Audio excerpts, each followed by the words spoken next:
Olá, amigos da Novo Tempo, sejam bem-vindos ao programa Bíblia Fácil, o seu programa semanal de estudo da Bíblia. Obrigado a você em qualquer cidade do Brasil ou mesmo no exterior, através da internet, assistindo o programa Bíblia Fácil. Nessa temporada, estamos aqui na Clínica Adventista de Vida Natural, em São Roque, no estado de São Paulo. Nós estamos com um grupo de 10 convidados que vieram de diversos estados brasileiros para que ao longo dessas semanas pudéssemos desfrutar um pouquinho mais do estudo do livro do Apocalipse. E você é muito bem-vindo para participar também desse estudo. Quero convidar você a tomar a sua Bíblia. Hoje vamos estudar Apocalipse capítulo 10. E aí, nesse capítulo, o tema que vamos estudar, João e o livrinho. Esse é o tema que nós vamos estudar. Nós temos um hábito de sempre orarmos antes do estudo da Bíblia. E eu quero convidar você que está aí em casa e vocês que estão aqui também para que nós oremos, buscando a bênção de Deus para mais um estudo. Pai querido, obrigado por estarmos reunidos mais uma vez para estudarmos a Tua Palavra. Queremos abri-la e queremos suplicar que o Teu bom e Santo Espírito esteja conosco e nos faça compreender as verdades desse livro. Em nome de Jesus nós te oramos. Amém. Apocalipse capítulo 10 é um tema muito especial. Vamos começar ler o primeiro verso e assim compreender qual é a mensagem deste capítulo. Apocalipse 10, verso 1. Vi outro anjo forte descendo do céu, envolto em nuvem, com um arco-íris por cima de sua cabeça. O rosto era como o sol e as pernas como colunas de fogo. Em um primeiro momento, João vê um anjo forte, ele está envolto em nuvens, descendo dos céus, e diz também que ele tem o arco-íris por cima da sua cabeça, o rosto brilhava como o sol e as pernas como colunas de fogo. Eu não sei se você se lembra, mas no primeiro capítulo de Apocalipse, quando João tem uma visão de Cristo, esses mesmos elementos lá estão. O Cristo que João visualiza no primeiro capítulo tem um rosto que brilhava como o sol, os pés semelhantes a bronze polido, e agora aqui no capítulo 10 aparece um outro detalhe. Ele tem o arco-íris sobre a sua cabeça. Lembra do capítulo 4, quando estudamos sobre Deus no seu trono e o arco-íris sobre o trono? Assim nós entendemos de que esse anjo do capítulo 10 é o próprio Senhor Jesus. Essa expressão também usada, ele envolto em nuvens, é uma expressão que a Bíblia usa para se referir a Jesus. Lembra de Apocalipse 1,7? Eis que vem com as nuvens e todo olho verá. Lembra de Mateus 24, quando Jesus disse: vereis o Filho do Homem vindo sobre as nuvens dos céus? Então, Cristo ele está sempre associado com as nuvens em sua vinda. E agora você tem esse anjo forte envolto em nuvens. Assim nós concluímos de que esse anjo é o próprio Jesus Cristo. Mas pastor, peraí, é Jesus ou é um anjo? Cristo é Deus, mas ele se apresenta às vezes como um anjo. Estão lembrados na visita que ele fez ao profeta Abraão? Ele apareceu para Abraão como um anjo. Está lembrado daquele momento que Josué foi orar a Deus antes de invadir a cidade de Jericó e um anjo do Senhor apareceu para ele? Josué adorou aquele anjo e ele recebeu a adoração. Quem era aquele anjo? Era o Cristo pré-encarnado, porque na Bíblia os anjos nunca aceitam adoração, mas aquele anjo do Senhor aceitou. Por quê? Porque era o próprio Deus. Aqui em Apocalipse mesmo, João vai tentar adorar o anjo interlocutor, que nós acreditamos ser Gabriel. E quando João vai adorá-lo, o que diz Gabriel? Olha aí o capítulo 19. Apocalipse 19, versículo 10. Que diz aí? Prostrei-me ante aos seus pés para quê? Adorá-lo. Ele, porém, me disse: vê, não faças isso. Sou conservo teu e dos teus irmãos que mantêm o testemunho de Jesus. Adora quem? adora a Deus. Os anjos na Bíblia, eles não receberam adoração. Mas aquele anjo lá de Josué, capítulo 1 até o 6, ele vai sim aceitar a adoração. Por quê? Porque é o Cristo pré-encarnado. Então o próprio Jesus às vezes se apresenta como anjo do Senhor. E aqui no capítulo 10 é o próprio Cristo que desce. O que diz mais então o Apocalipse no capítulo 10? Versículo 2 e 3. Esse anjo, que nós estamos identificando como o próprio Jesus Cristo, ele tinha na mão um livrinho aberto, e ele pôs o pé direito sobre o mar e o esquerdo sobre a terra, e bradou em grande voz, como ruge um leão. E quando bradou, desferiram 7 trovões as suas próprias vozes. O Apocalipse diz que Cristo agora coloca um pé sobre a terra e um pé sobre o mar. O que significa essa posição? É uma posição de autoridade. Cristo domina sobre terra e mar. Ele é o Senhor absoluto. Interessante que no capítulo 10, Cristo põe um pé sobre a terra e o outro sobre o mar. Ele é a autoridade suprema. No capítulo 13, aparece uma besta que vem do mar e uma besta que vem da terra. Ou seja, estas bestas do capítulo 13 estão tentando ocupar o lugar que pertence a Cristo, que no capítulo 10 já é apresentado como tendo os pés sobre a terra e sobre o mar. Aí diz o texto sagrado que ele se posiciona e ele tem na mão um livrinho aberto. Que livrinho aberto é esse? Nós não podemos confundir esse livrinho aberto com os 7 selos que nós já estudamos aqui. Lá no capítulo 6, era um livro selado com 7 selos. E o Cordeiro abriu selo por selo. Agora é um livrinho que está aberto. Nós acreditamos de que esse livrinho aberto na mão de Cristo é o livro do profeta Daniel. Por quê? Porque na Bíblia é o único livro que estava fechado e em algum momento da história ele seria aberto. Deixe marcado o Apocalipse e vá para Daniel por um instante.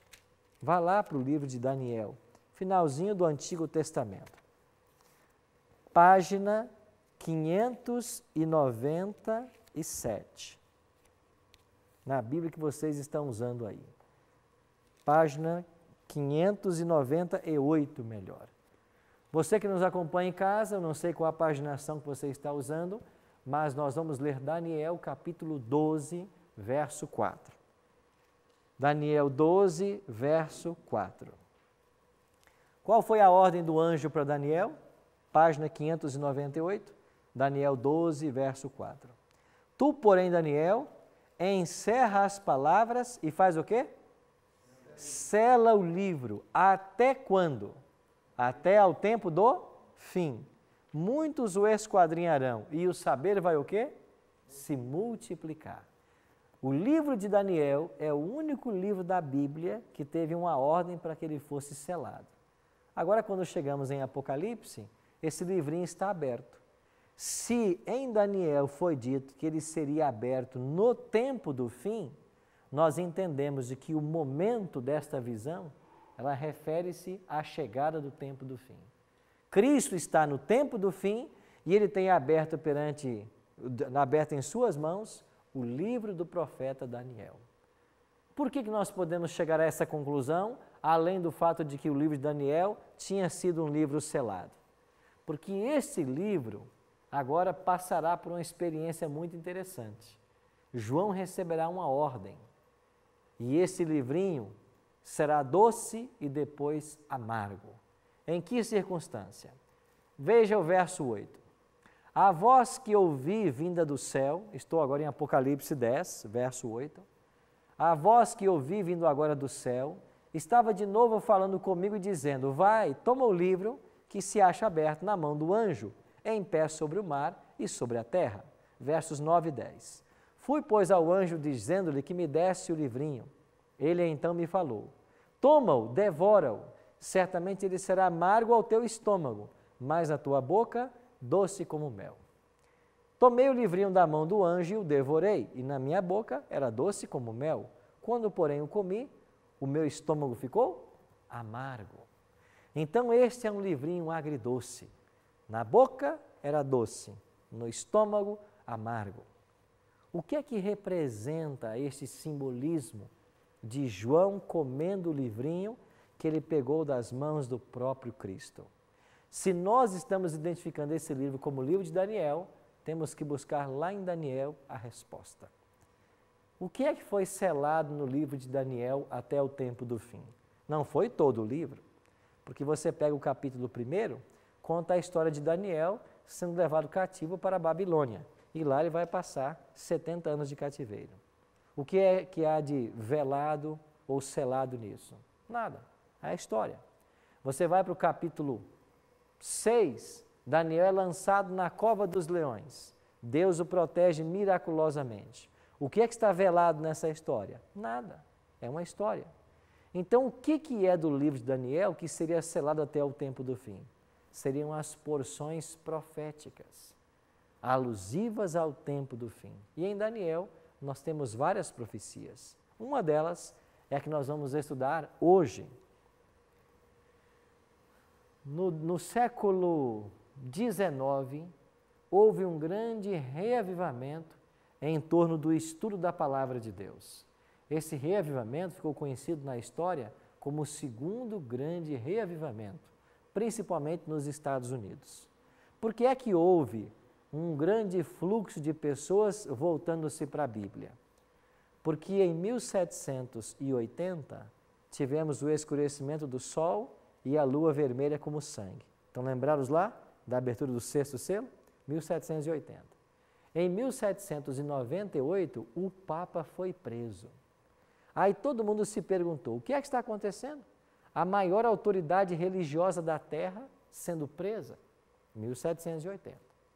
Quando foi em 1833, houve a queda de estrelas, lá na Nova Inglaterra, nos Estados Unidos. Então todo mundo percebeu que um evento sobrenatural estava acontecendo, algo sobrenatural estava acontecendo, e isso fomentou um retorno para a Bíblia Sagrada. E entre essas pessoas que voltaram para a Bíblia, para entender os eventos que estavam acontecendo, estava um membro da Igreja Batista, chamado Guilherme Miller. Ele era membro da Igreja Batista e começou a estudar o livro sagrado. Quando ele chegou em Daniel, no capítulo 8, verso 14, ele deparou-se com um verso que ele não entendeu de que se tratava. E eu quero convidar você a lermos esse verso. Daniel 8, verso 14. Página 595. Página 595. Daniel, capítulo 8, verso 14. Miller chegou a esse texto e ele leu o seguinte: ele me disse, até 2.300 tardes e manhãs, e o santuário será purificado. 2.300 tardes e manhãs. Estão lembrados que o mundo foi criado em 7 dias, mas lá em Gênesis 1, como é que está o relato da criação? Houve tarde e manhã, primeiro dia. Lembra disso? Tarde e manhã, segundo dia. Olha, dá uma olhadinha. Marque Daniel, deixe Daniel marcado e vá agora para Gênesis, capítulo 1. Olhemos aqui o cenário da criação do nosso planeta. Gênesis capítulo 1. Olha o que diz aí o versículo 5. Chamou Deus a luz dia e as trevas noite. Houve tarde e manhã, o primeiro dia. Versículo 8. Chamou Deus o firmamento céus. Houve tarde e manhã, o segundo dia. Versículo 13. Houve tarde e manhã, o terceiro dia. Versículo 19. Houve tarde e manhã, o quarto dia. Então, em todo Gênesis 1, a expressão para dia é tarde e manhã. Por que tarde e manhã? Porque na Bíblia o dia começa ao pôr-se o sol. Então, quando o sol se põe, começa um novo dia. Daí a expressão tarde e manhã.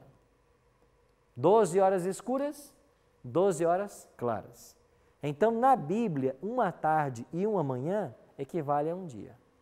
Agora em Daniel 8,14 está escrito, até 2.300 tardes e manhãs. Então são 2.300 dias. E o santuário será purificado. Agora lembra do princípio de interpretação profética? Que cada dia vale para um ano literal? Se são 2.300 dias, o período profético então compreende o quê? 2.300 anos. Sim, Cataldi. Pastor, eu estive em Israel e tem um bairro lá chamado Mecharim, que é o bairro dos ortodoxos. Quando chega a primeira estrela no céu na sexta-feira, é uma correria desenfreada, eles não olham nem para ninguém, saem chutando tudo, entrando em casa de qualquer maneira. Não, é tão radical assim o princípio? Os judeus têm esse costume até hoje. Inclusive, em Israel, você sabe, em Jerusalém, tudo se fecha no sábado, certo?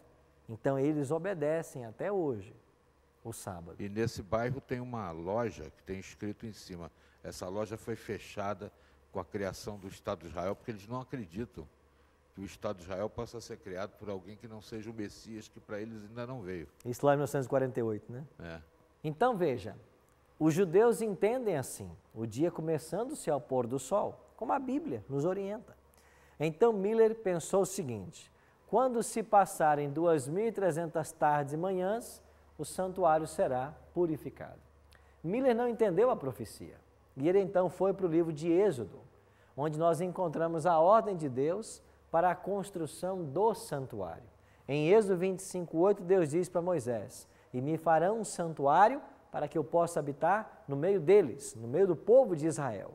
E o povo de Israel, sob a orientação de Moisés, construiu o santuário. No santuário, tinham dois tipos de serviço. Um serviço chamado diário ou serviço contínuo. Que serviço era esse? Quando alguém em Israel pecava, trazia um animal até o santuário. Para cada tipo de pecado, havia um tipo de animal. Então, haviam pecados que podia ser uma ovelha, um cabrito, um bode, um touro, uma pomba, uma rola. Dependendo do pecado, tinha um animal específico. O pecador pegava esse animal, levava até o santuário, colocava a mão sobre a cabeça do animal, confessava o seu pecado e depois ele tinha que matar o animal. Então, este era o evangelho em símbolos do Antigo Testamento. E cada vez que um israelita matava um animal, ele olhava para esse animal, contorcendo-se às dores da morte, e via nele um tipo do Messias, que um dia viria a morrer por ele. A lição era, você pecou, você tem que morrer. Você não quer morrer? Traga alguém para morrer em seu lugar. Esse alguém vai morrer em seu lugar. E esse animal aponta para o Messias que um dia virá morrer em seu lugar. Todos os dias isso acontecia, na presença do sacerdote. Aí o sacerdote pegava o sangue desse animal, entrava dentro do santuário e lá ele aspergia um pouco do sangue na cortina que separava os dois compartimentos e também no chifre do altar de incenso. Molhava os 4 chifres com um pouco desse sangue. Simbolicamente, o pecado saiu do pecador, foi para o animal, e do animal, via sangue, foi para o santuário. Isso acontecia todos os dias. Com isso, o santuário era contaminado e precisava ser purificado. Quando? Uma vez por ano. Aí entrava em cena o sumo sacerdote. O sumo sacerdote entrava no segundo compartimento, que era chamado de lugar santíssimo, para fazer a expiação ou a purificação pelos pecados daquele ano. Esse dia era chamado dia da expiação, ou Yom Kippur, como os judeus chamam, dia da purificação. Que dia era este? Segundo a lei, 10º dia do 7º mês. Então, todo ano, no 10º dia do 7º mês, o sumo sacerdote entrava em cena. 2 bodes eram trazidos à presença dele. Ele matava um bode e com ele fazia expiação pelo santuário. O outro bode ele enviava para o deserto e esse bode deveria morrer no deserto. Esse bode que morria representava Cristo. O bode que era solto no deserto era um tipo de Satanás, que finalmente ficará preso e depois será destruído.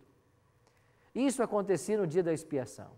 E quando o sumo sacerdote terminava esse ritual com os 2 bodes e havia feito a purificação do santuário, ele aparecia diante do povo e começava uma grande festa, que durava 7 dias, chamada Festa dos Tabernáculos, que eu mencionei para vocês algumas semanas atrás. Então esse era o ritual do dia da expiação. Miller entendeu tudo isso e ele chegou à seguinte conclusão: se Daniel 8,14 está dizendo que vão se passar 2.300 anos e o santuário será purificado, então a purificação desse santuário é a volta de Jesus. Então nós temos que nos preparar agora para a volta de Jesus. Mas como eu vou saber quando termina esse período? Aí Miller precisava então de um detalhe. Ele precisava saber quando começaria o período, ou quando havia começado. Porque se Miller descobrisse a data inicial, ele somaria 2.300 anos e chegaria à data da volta de Jesus. As pessoas diziam para ele: mas Miller, você não pode marcar a data da volta de Jesus, porque Jesus declarou de que a respeito daquele dia e hora ninguém sabe. Aí Miller respondia: Jesus é Deus? É. Deus não é onisciente? É. Então ele sabe a data da volta dele. E ele revelou para nós através dessa profecia. Assim Miller contestava os seus acusadores. Então Miller precisava agora encontrar a data inicial. E ele achou essa data aqui em Daniel. Abra sua Bíblia aí comigo, Daniel, capítulo 9. Olha para o verso 25. Daniel 9, verso 25. Sabe e entende, desde a saída da ordem para restaurar e para edificar Jerusalém, até ao ungido, ao príncipe, 7 semanas e 62 semanas, e as praças e as circunvalações se reedificarão, mas em tempos angustiosos. O verso começa dizendo: sabe e entende, desde a ordem para restaurar, ou desde a saída da ordem para restaurar e edificar Jerusalém. Então aqui estava o evento. O início da profecia seria um decreto para restaurar e edificar Jerusalém. E Miller agora foi então para a história em busca desse decreto. E sabe o que data ele achou? 457 a.C. Esse é o decreto do rei Artaxerxes, rei da Pérsia, autorizando o povo judeu a terminarem as construções de Jerusalém, que estava em ruínas, porque Nabucodonosor, que vivera antes no Império Babilônico, destruíra a cidade. Esse decreto aparece na Bíblia em Esdras, capítulo 7. Lá não tem a data, mas tem o decreto de Artaxerxes. E, por documentos extra-bíblicos, Miller chegou à data de 457. Agora, do período maior de 2.300 anos, Deus reservou para o povo judeu uma fatia de tempo de 70 semanas. Olha o que diz aí Daniel 9, 24. Daniel 9, 24. 70 semanas estão determinadas sobre o teu povo e sobre a tua santa cidade. Sabe o que disse o anjo para Daniel? Deus vai dar para você, Daniel, e para o seu povo, o povo judeu, 70 semanas de oportunidade para vocês se arrependerem. Se cada semana possui 7 dias, eu tenho que multiplicar 70 vezes 7. Eu chego a quanto? 490. Então, 490 dias foram dados para o povo judeu.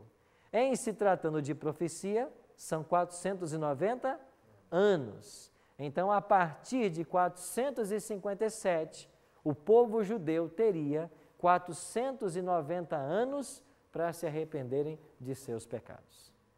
Nós iremos para um breve intervalo e quando voltarmos, nós vamos entender quais os eventos que ocorreram durante essas 70 semanas. Daqui a pouquinho voltaremos. Minha geração vai ver a promessa se cumprir. Cristo logo vai descer, com ele vamos subir.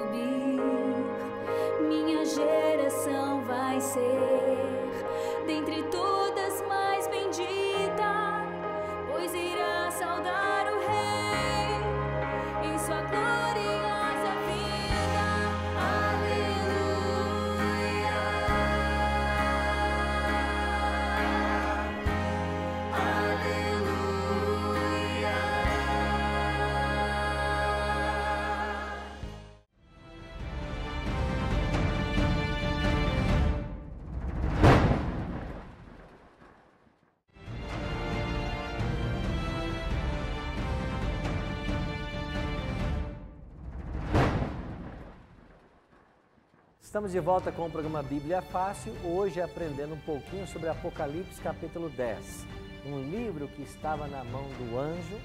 João recebe a ordem de comer, esse livro era doce na boca e amargo no estômago. Qual é o significado desse simbolismo?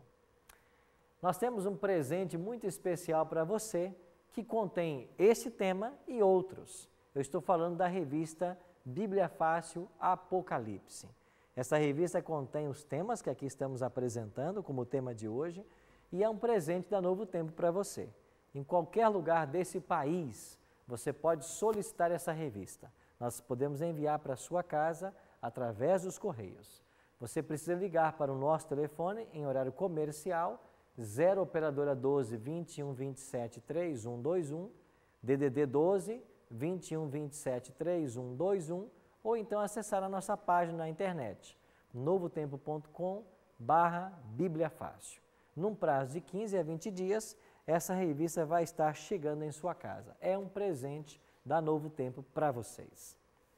Quando terminamos o primeiro bloco, nós falamos que Miller precisava descobrir a data que marcava o início da profecia. E ele chegou ao ano de 457 a.C. Daniel também diz que seriam dados para o povo judeu 490 anos de oportunidades, ou seja, 70 semanas. Agora, a profecia é dividida pelo anjo de uma forma muito interessante. E eu queria que você acompanhasse comigo agora, Daniel capítulo 9, leia agora o versículo 25 novamente. Daniel 9, 25. Sabe e entende, desde a saída da ordem para restaurar e para edificar Jerusalém, até ao ungido, ao príncipe, 7 semanas e 62 semanas. Quem é o ungido, o príncipe, aqui em Daniel capítulo 9? É o próprio Messias. Esta é uma profecia messiânica. E quando é que Cristo foi ungido pelo Espírito Santo? Quando ele se torna o ungido de Deus. Lembram vocês em qual evento? Qual? No batismo. Quando Cristo é batizado, ele recebe o batismo do Espírito Santo, que desceu sobre ele em forma de pomba. Estão lembrados disso? Então o texto está dizendo, vão se passar 7 semanas, aqui está, 7 semanas significam 49 anos. Depois vão se passar mais 62 semanas e nós chegaremos ao ungido, o príncipe. Por que é que o anjo dividiu a profecia em 3 etapas? Quando se passaram 7 semanas a partir de 457, nós chegamos ao ano 408. E o que aconteceu no ano 408? Terminou a reconstrução da cidade de Jerusalém. Depois se passariam mais 62 semanas ou 434 anos. E nós chegamos ao ano 27. O que aconteceu no ano 27? Jesus Cristo foi batizado. Então, a profecia de Daniel, capítulo 9, marcava a data do batismo de Cristo. Ou seja, 69 semanas depois do decreto de Artaxerxes para restaurar e edificar Jerusalém. No ano 27, Cristo foi batizado. Agora olha para o verso 27, Daniel 9, verso 27. Falando do Messias, o texto diz assim, ele fará firme aliança com muitos, por quanto tempo? Uma semana. Quantos anos são? 7. Então veja, do ano 27, você soma mais 7. Nós vamos ao ano 34. Então, do ano 27 até o ano 34, é a semana de aliança que Jesus fez com o povo judeu. Mas, continua o texto, Daniel 9, 27, na metade da semana fará cessar o sacrifício e a oferta de manjares. Eu pergunto, o que é que fez Jesus que deu fim ao sistema sacrificial do Antigo Testamento? O que ele fez? Ele próprio morreu sobre a cruz e cumpriu assim todas as profecias do Antigo Testamento. E qual foi o ano da crucifixão de Jesus? 31, exatamente na metade da última semana. Então, Cristo foi batizado, 3 anos e meio ele foi crucificado, e 3 anos e meio nós chegamos ao limite de graça para o povo judeu, ano 34. E qual é o evento no ano 34 que assinala o fim da graça para o povo judeu? O apedrejamento de um diácono da igreja chamado Estevão. Abra sua Bíblia em Atos, olhe para o capítulo 7. Atos capítulo 7, página 733. Atos capítulo 7, páginas 732 e 733.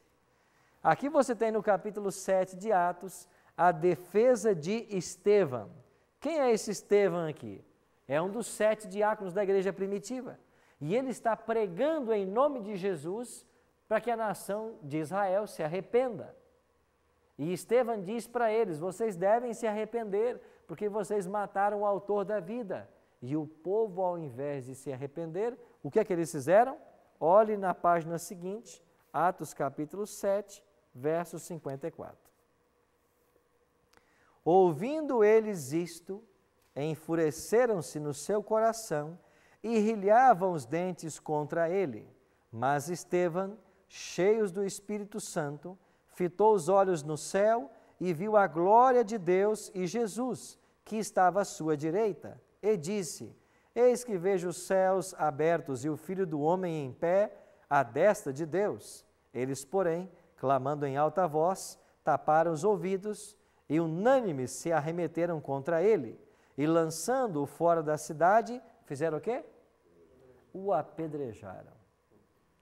Então Estevão diz para o povo judeu: vocês mataram o autor da vida, vocês devem se arrepender.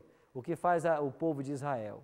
Ao invés de se arrependerem e ouvir o chamado de Estevão, eles matam Estevão. Que ano que era isso? 34. Então, o que aconteceu exatamente no ano 34? Terminaram as 70 semanas ou 490 anos que Deus deu ao povo de Daniel, o povo judeu. Então, quando você olha para a Bíblia, você que está em casa nos assistindo, quando você olha para a palavra de Deus, no Antigo Testamento, o povo que Deus escolheu como propriedade peculiar foi o povo de Israel.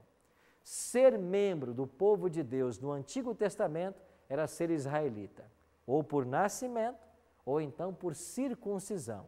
Quem não era israelita podia se tornar israelita, servir ao Deus de Israel, passando pelo rito da circuncisão. Agora, esse povo, pela sua rebeldia, pelos seus pecados, recebeu um período de graça para arrependimento, 490 anos. Eles não se arrependeram. E quando eles apedrejam Estevão, eles estão selando o seu destino como nação. E a partir do ano 34 da era cristã, o povo de Israel deixa de ser a nação escolhida. Agora, Deus é tão perfeito no seu plano, olhe para Atos capítulo 7, versículo 60. Então, ajoelhando-se, clamou em alta voz: Senhor, não lhe imputes este pecado. Com essas palavras, adormeceu. E Saulo consentia na sua morte. Olha o verso 58. Lançando-o fora da cidade, o apedrejaram, e as testemunhas deixaram suas vestes aos pés de um jovem chamado Saulo. Quem é esse garoto aqui? Paulo, que tornou-se o apóstolo dos gentios. O homem que Deus usou para levar o evangelho para os gentios. Então perceba como a beleza da profecia.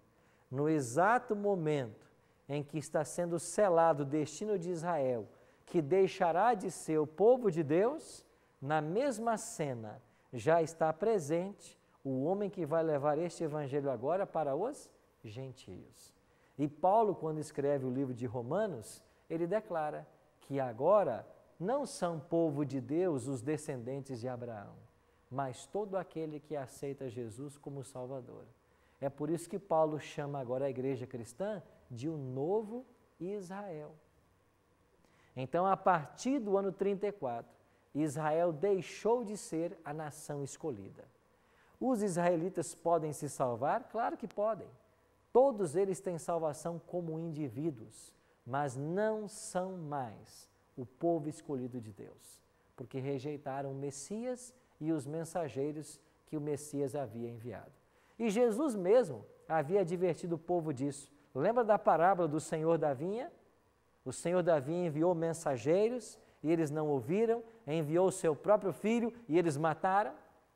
A parábola da vinha falava do povo de Israel que estava prestes a rejeitar o Messias e matar o filho do dono da vinha, que era ele mesmo. Assim, meus amigos, o Evangelho foi estendido agora para os gentios. E sabe o que é que Paulo vai declarar em Colossenses 1, 23? Que nos dias dele, o Evangelho atingiu toda criatura debaixo do céu. Ou seja, o mundo conhecido foi evangelizado nos dias de Paulo, o apóstolo dos gentios. Miller entendeu essas coisas. Aí Miller chegou à seguinte conclusão: se até o ano 34 nós já viajamos 490 anos, o que é que nós precisamos fazer agora? Subtrair 490 de 2.300, que aponta para a volta de Jesus. E quando você pega 2.300 e subtrai 490, quantos anos ainda faltam para a purificação do santuário ou para a volta de Jesus, como Miller pensava? 1810. Se nós estamos no ano 34 e eu somo 1810, eu chego ao ano 1844. Foi assim que Guilherme Miller chegou a este ano e ele ensinava que Jesus voltaria nessa data. Você está entendendo agora o doce na boca de João? A mensagem de Daniel trouxe uma doçura para Miller e os seus seguidores chamados de Milleritas. Todos esperavam Jesus voltar, só que Miller não marcou o dia exato em que isso aconteceria. Um outro homem, chamado Samuel Snow, fez várias pesquisas e chegou à seguinte conclusão: se a purificação do santuário em Israel era o dia de juízo e aponta para a volta de Cristo, eu tenho que encontrar em 1844 o dia da expiação, que era o 10º dia do 7º mês do calendário judaico. Então, Samuel Snow pegou o dia da expiação no calendário judeu e tentou descobrir esse dia no ano de 1844, no nosso calendário, que é o gregoriano. E ele chegou ao dia 22 do mês de outubro. Então Samuel Snow começou a pregar: no dia 22 de outubro de 1844, o santuário será purificado. Ou seja, Jesus voltará à terra. Esta mensagem trouxe uma grande euforia para milhares de pessoas no mundo inteiro. E as pessoas fizeram as pazes com os inimigos, vendiam seus bens e empregavam na pregação desta mensagem. As pessoas se prepararam para a volta de Jesus, como nunca antes havia acontecido. Mas quando chegou o dia 22 de outubro, o que aconteceu? Jesus não veio, não aconteceu nada. Então aquele doce na boca tornou-se agora amargo no estômago. A grande decepção do dia 22 de outubro de 1844 já estava profetizada em Apocalipse capítulo 10. O que aconteceu em seguida? Guilherme Miller, que esperou Cristo voltar, aí na sua fazenda, ele estava com alguns amigos e Jesus não voltou. Ele continuou esperando pela volta de Jesus e ele faleceu 5 anos depois. E aqui está uma foto da sepultura de Guilherme Miller perto de sua fazenda. Nós acreditamos de que esse homem foi muito sincero em tudo que ele conhecia. E o único erro que Miller cometeu foi crer como criam as pessoas da sua época, que a purificação do santuário apontava para a volta de Jesus. No dia seguinte, que foi o dia 23 de outubro, Irã Edson, um outro milerita, estava passando por meio de um milharal, quando ele teve uma visão. E nesta visão ele viu Cristo passando do primeiro compartimento do santuário celestial para o segundo compartimento. Quando ele teve essa visão, ele então chegou à seguinte conclusão: 22 de outubro de 1844 não é a volta de Jesus, mas é o início de uma nova fase do seu ministério no santuário celestial. E eles voltaram-se para a Bíblia e eles descobriram o seguinte: o sacerdote todo dia não entrava no primeiro compartimento para perdoar pecados? O sumo sacerdote não entrava no Santíssimo uma vez por ano para executar juízo? Então, no final das 2.300 tardes e manhãs, Jesus não voltaria, mas ele passaria para o segundo compartimento e começaria agora uma fase de julgamento. E é depois dessa fase de julgamento que ele voltará à terra. Assim eles compreenderam de que o juízo de Deus começou no dia 22 de outubro de 1844. E chegamos então ao último verso do capítulo, versículo 11. O que diz Apocalipse 10, verso 11? Então me disseram para João, depois do desapontamento, depois da experiência amarga, é necessário que ainda profetizes a respeito de muitos povos, nações, línguas e reis. Ou seja, os mileritas decepcionados se viram agora como um movimento profético. Nós temos que continuar a profetizar. Profetizar o quê? Que na data 22 de outubro Jesus não voltaria como nós pensávamos, mas que ele daria início ao juízo no céu. E após esse juízo, ele voltará à terra para dar a recompensa a cada um segundo suas obras. Estes que continuaram a estudar a Bíblia, organizaram então a Igreja Adventista do Sétimo Dia. E é aqui que tem a sua origem. A Igreja Adventista do Sétimo Dia surge no dia 22 de outubro de 1844, como resultado do grande desapontamento profetizado em Apocalipse capítulo 10 e em Daniel capítulo 8. Por isso os adventistas se veem como um movimento profético. E qual é a mensagem que nós temos para pregar?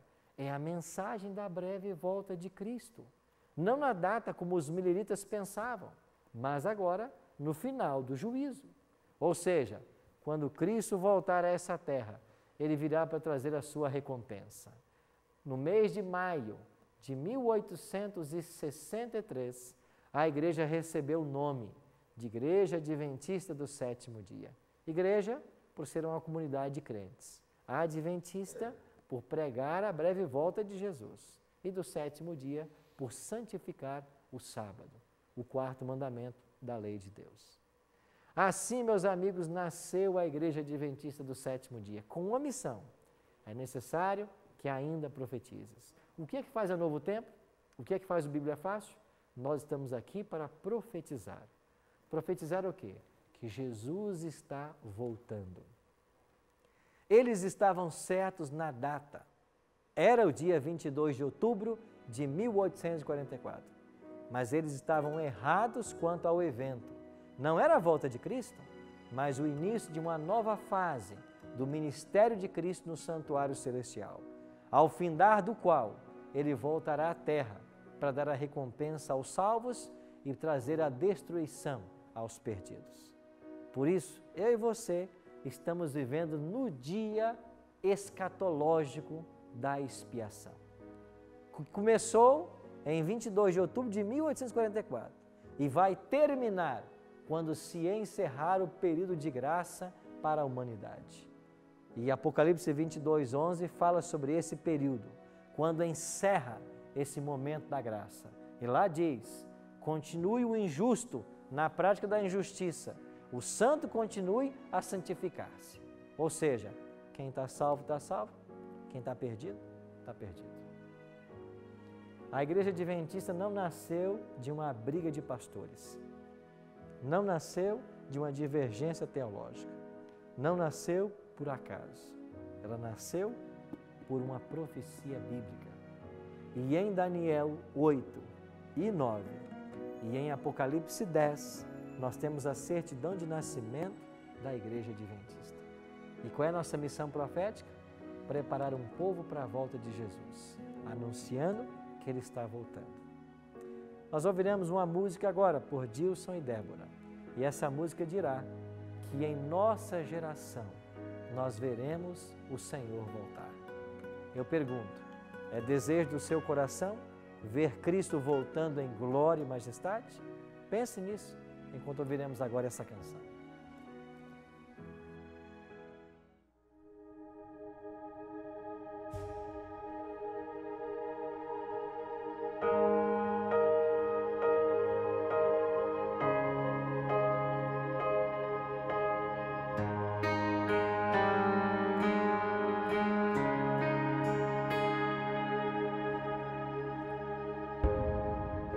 Eu sempre olhei pro céu, esperando aquele dia em que Cristo prometeu que este mundo voltaria.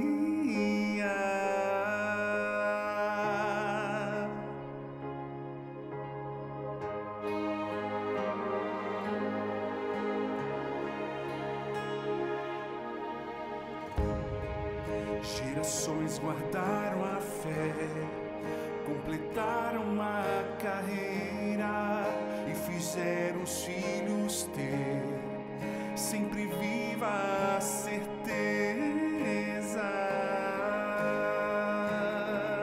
viva a certeza.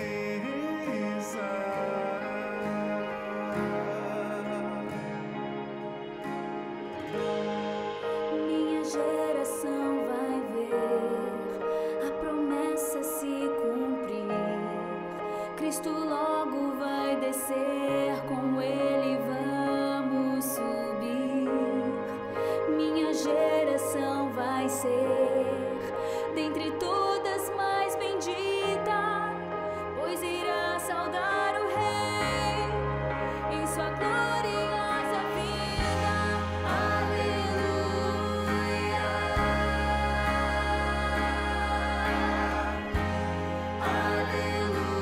aleluia.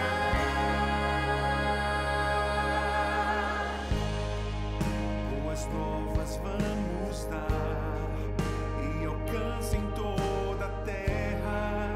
Vamos juntos proclamar, pra voltar Jesus tem pressa.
nossa geração vai ver a volta do Senhor. Já pensou? Quer você queira, quer não, Jesus vai voltar. Não depende da sua vontade. Ele vai voltar, porque Ele planejou voltar. Agora você já imaginou a tragédia de quem não se preparar, perder o céu, perder a vida eterna, perder tudo que Deus está preparando, que vai ser entregue agora quando Ele voltar? Por outro lado, já pensou a alegria daqueles que se prepararem? Receber das mãos de Cristo a coroa da vitória? Receber a vida eterna? Se encontrar com as pessoas que nós amamos e que a morte levou? Nos serão devolvidas para sempre? Nunca mais termos sofrimento? Nunca mais sentirmos dor? Nunca mais ficarmos doentes? Nunca mais derramarmos uma lágrima? Jesus está voltando. Essa é a grande mensagem da Igreja Adventista. Para você que está nos assistindo, para vocês que estão aqui. E nós só temos um desejo, é que todos nós estejamos prontos para aquele glorioso dia. Por isso, tome a decisão agora de se preparar para a volta de Jesus. Nos próximos programas, você vai entender o que você precisa fazer para estar pronto para esse dia. Por ora, entregue seu coração a Cristo e ore comigo. Pai Santo, muito obrigado, Senhor, pela esperança que nós temos na breve volta de Jesus. Ajuda-nos a fazer o devido preparo para te receber em glória e majestade. É a nossa oração, em nome de Jesus. Amém. Obrigado por sua companhia. Semana que vem nos encontraremos para entender Apocalipse capítulo 11, as duas testemunhas mártires. Eu espero você.